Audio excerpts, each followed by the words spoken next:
তো কেমন আছো সবাই? বহুদিন পর কাঁপা কাঁপা গলায় আবার একটা ভয়েস ওভার দিতে বসলাম। আর বহুদিন পর খুব ইচ্ছা হলো আজ দুপুরবেলা একটা ভিডিও শ্যুট করি। নিজের সুন্দর সুন্দর শাড়িগুলো দেখে না মাঝে মাঝে মনে হয় এগুলো শুধু শুধু আলমারিতে থেকে থেকে নষ্ট হচ্ছে। তাই ভাবলাম আজ একটুখানি সুন্দর করে সেজে তোমাদের সঙ্গে একটা সুন্দর ভিডিও শ্যুট করি। মেকআপ আমি তেমন একটা করতে পারি না, তবে যেটুকু স্কিন কেয়ার করি তার মধ্যে মিস্টটা পিলগ্রিমের একটা অন্যতম প্রোডাক্ট আমার ভীষণ প্রিয়। এত সুদিং একটা গন্ধ যে কি বলবো। তারপরে একটুখানি ময়শ্চারাইজার অ্যাপ্লাই করে নিলাম, তারপরে অ্যাপ্লাই করলাম আমার এই ফেভারিট, মানে রিসেন্ট ফেভারিট। আগে আমি ল্যাকমি ইউজ করতাম, কিন্তু এখন এটা ইউজ করছি। ভীষণ সুন্দর একটা প্রোডাক্ট। আর এটা এত সুন্দর ব্লেন্ড হয় মুখে যে দেখলে মনেই হয় না যে মেকআপ করেছি, মনে হয় অরিজিনাল স্কিন। তারপরে একটুখানি ল্যাকমির কম্প্যাক্ট পাউডার লাগিয়ে নিলাম।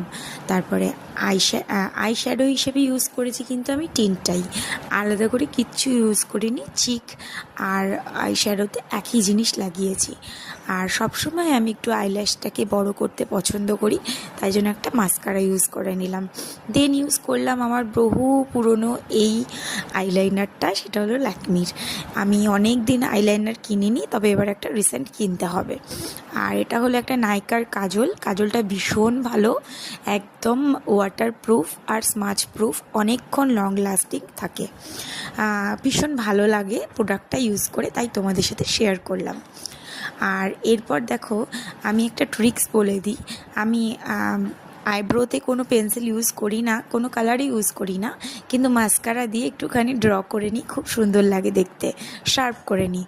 আর আমার এই গলার চোকারটা কিন্তু রূপোর ওপর সোনার জল করা, আমার বর আমাকে এক বছর পুজোয় গিফট করেছিল। এটা আমার ভীষণ প্রিয়, আমি এটাই পরে নিলাম এই শাড়িটার সঙ্গে। আর সঙ্গে একটা ছোট্ট ঝুমকো পরেছি, কারণ ভীষণ গরম পড়েছে, এত সাজগোজ করতে ভালো লাগছে না। এমনি আমি একটু লাইট মেকআপ করি আর একদম হালকার মধ্যে সাজতে ভীষণ পছন্দ করি। আর চুলটা এভাবে মাঝখানে মিডল পার্ট করে দুদিকে ছোট্ট ছোট্ট ববি পিন দিয়ে সেট করতে আমার ভীষণ ভালো লাগে। তো ওভারঅল লুকটা কেমন লাগলো তোমাদের অবশ্যই কিন্তু জানিও।